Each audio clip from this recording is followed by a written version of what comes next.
So is that irresistible, or is that irresistible, or? I don't know if it is irresistible or if it's part of sensation. How is that? Let's investigate. I don't like You to. think that sensation is behind that? Perhaps. When I say perhaps, that word is used for the purpose of investigation, not. I don't know, but let's see. But it may be. So, why have sensations become so important in life? Sexual sensations, the sensation of power, whether occult power or political power, economic power, power of woman or a man or a woman, power of environment, the influence of environment, the pressure. Why? Why has thought yielded to this pressure? Right, sir? Yes, and does sensation necessarily produce a pressure? It does when it's identified. Yeah, but then it's the two together. I know, but I won't. Let's examine a little more. What do we mean by sensation?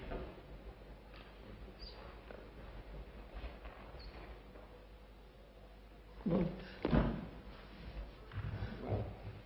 we have either the sense of the senses, or it seems to me we may have a remembered sensation of pleasure. Senses, the operation of the senses, Yes. Touching, tasting, seeing, smelling, The experience hearing. that happens then. Right? Right, and also the memory of it.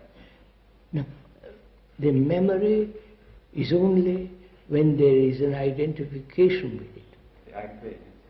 When there is no identification, senses have no, senses are senses. Yeah. But why does thought identify itself with senses? Yes, that's not clear. Huh? It's not yet clear. I know, we're going to make it clear. We are going to bite it. Are you saying that when the thing is remembered, when the sensation is remembered, then we have identification? Yes.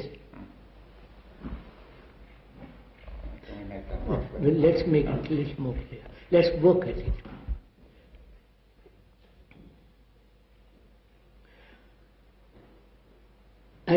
There is perceiving a pleasurable lake. Seeing a beautiful lake.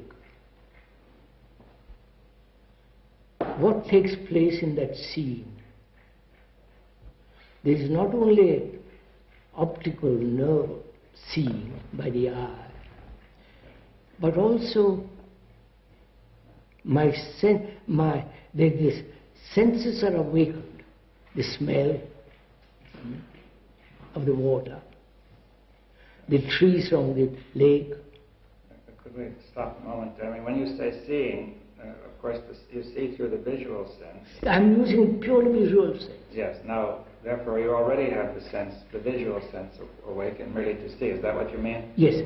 I'm just seeing. And that visually. Visually, optically, I'm just seeing. Then what takes place? That's then what the other senses start to operate. Other senses start operating. Why doesn't it stop there? What is the next step? The next step is thought comes in. How beautiful that is. I wish I could remain here. So thought identifies it then. Yeah. It says it's this. Yeah. Because in that there is pleasure. In what? Seeing, and the delight of seeing, then thought coming into operation and say, I must have more. I must build a house here. It's mine. Why does thought do that? Why does thought interfere with senses? Is that it? Now wait a minute, sir.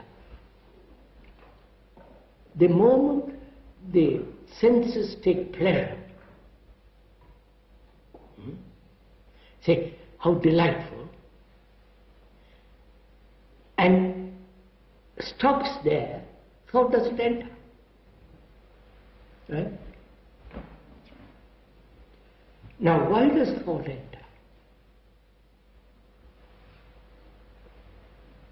If it is painful, thought avoids it. Right.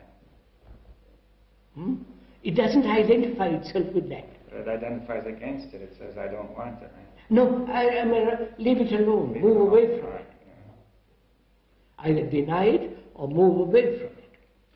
But if it is pleasurable, that when the senses begin to enjoy it, see how nice, then thought begins to identify itself with it. So why? I mean, Why? Because pleasure. but why doesn't thought give it up when it sees how futile this is? Oh, that's much later, It's a long when way. it becomes painful. Yes. When it's aware, identification breeds both pleasure and fear. Then it begins to question. Yeah, what I was saying, thought has made a simple mistake in the beginning, a kind of innocent mistake, right? That's right. Thought has made a mistake in identifying with something that gives it, that brings to it pleasure, or there is pleasure in something. And thought tries to take hold of it. Take over. To make it permanent, perhaps. Huh? Perhaps to make it permanent. Permanent. That's right, sir. Which means memory. A remembrance of the lake with the daffodils and the trees and the water and sunlight and all the rest. Now, I understand now that thought has made a mistake and later it discovers this mistake, but it seems to be too late because it doesn't Because know how it's to now stop. it's now conditioned. Yes, It's already yes. so can we strong. make it clear why it cannot give it up, you see? Why it cannot give it up? That's a whole problem. Yeah, but I mean, we try to make it more clear. Why doesn't thought give up something which it knows or is aware that it is painful? Yes. It is destructive. Why? And why?